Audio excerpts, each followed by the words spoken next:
Il est 6h37. Comment faire pour se rétracter quand on achète quelque chose en ligne ou quand on signe un papier pour une assurance? Yasmine, vous avez des réponses à nos questions. Oui, exactement. Et justement, une petite exception, si vous réservez en ligne sur Internet une place de concert, tout ce qui est concert, voyage, hôtel, resto, etc., eh bien là, vous n'avez pas un délai de 14 jours. Pourquoi? On doit être sûr de son choix. Ah ben oui, là, si vous réservez une place de concert, Julie, eh bien là, vous ne pourrez pas vous rétracter, donc sachez-le bien.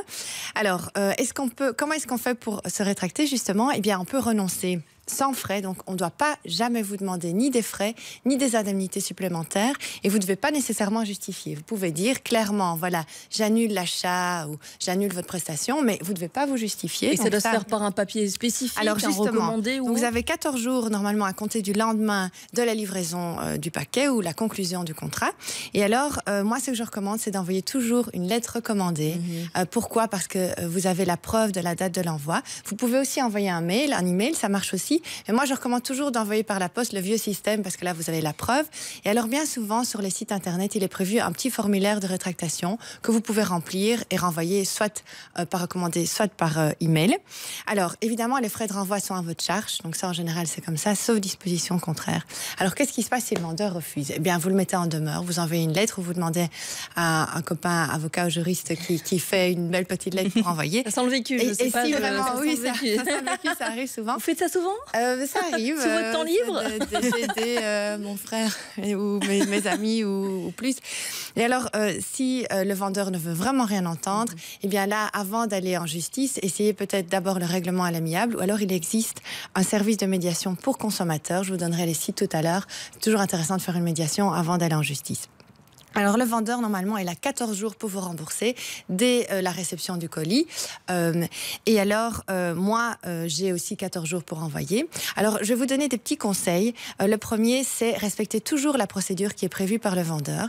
Et alors, ça sent aussi le vécu, vérifier l'adresse de retour. Moi, ça m'est jamais arrivé personnellement, mais j'ai des copains qui ont déjà renvoyé vite fait un colis, mais n'ont pas vérifié l'adresse. Ça arrive que l'adresse diffère. Vous savez, l'adresse du siège, l'endroit de livraison. L'endroit de livraison, ça peut différer. Donc, vérifiez toujours où vous devez retourner le colis. Et alors, essayez toujours de garder la preuve de l'envoi. Parce que si vous avez un problème et que vous n'avez pas la preuve, eh bien là, c'est assez embêtant. Alors, on me demande aussi souvent, est-ce qu'on a le droit d'essayer le produit avant de le renvoyer? Eh bien oui, c'est comme dans un vrai magasin, finalement. Vous avez le droit d'inspection du produit. Sauf évidemment si le produit est scellé, si c'est fermé. C'est ça, une crème hydratante ou autre, on ne pourra pas l'ouvrir. Là, ça va être difficile de justifier. C'est embêtant. Voilà. Alors, quand on parle de prestation de service, en général, celui qui va prester le service, il attend que vous donniez votre accord. Donc, dans les délais de 14 jours, il attend votre accord pour pouvoir prester le service. Alors, si il ne vous écoute pas et qui fait quand même ce qu'on lui a demandé de faire, et après je veux me rétracter, eh bien là, il ne pourra pas vous facturer parce que vous n'avez pas donné votre accord pour la prestation de service. Par contre, si vous donnez votre accord, eh bien là, évidemment, il est en droit de réclamer le remboursement de la facture. Alors, quand je me disais tout à l'heure, il y a des exceptions. Donc, sachez que tout n'est pas prévu quand vous achetez tout et n'importe quoi sur Internet. Il y a évidemment des exceptions, comme le concert, comme tout ce qui est vacances, resto, hôtel, etc. Et alors, tout ce qui est produits périssables, tout ce qui est aussi produits scellés, comme je l'ai dit. Et alors, les produits numériques. Qu'est-ce que c'est un produit numérique? Est-ce que vous savez, Philippine? Une carte pour acheter des chansons sur Internet, voilà, ce truc-là, c'est ça? Un film en streaming, musique en streaming, ou alors une application sur un smartphone, ce que vous faites tous les jours finalement, eh bien là aussi vous n'avez pas un délai de rétractation de 14 jours si vous allez télécharger une application. Vérifiez toujours de donner votre accord pour le produit. Et voilà. Alors, quelques sites utiles. Alors, il y a évidemment le site du centre du SPF Économie. Alors, vous avez un contact center, donc c'est un numéro gratuit. Vous pouvez toujours contacter, c'est toujours utile. Vous avez toutes les infos utiles sur le site du SPF Économie.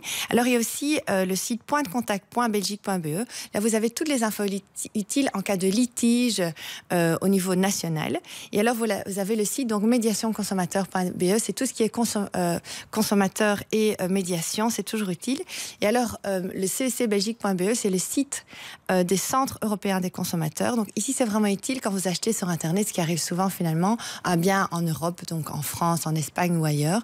Vous avez ce site qui est super utile, qui peut vous aider. Et alors, comme je l'ai dit, depuis février 2016, il y a une nouveauté, c'est les règlements en ligne des litiges. Donc c'est le dernier site ici qui s'affiche. Et ça, c'est vraiment utile parce que vous avez toutes les infos utiles si vous avez un problème. Et tout ce qui est règlement de litige peut se faire aussi en ligne. C'est nouveau et c'est vraiment intéressant, ça peut vous aider. Merci beaucoup, Yasmine. Avec plaisir. Dites Philippine. Céline, est-ce que vous avez déjà acheté un truc en ligne que vous avez vraiment regretté? C'était En quoi? fait, ça m'arrive souvent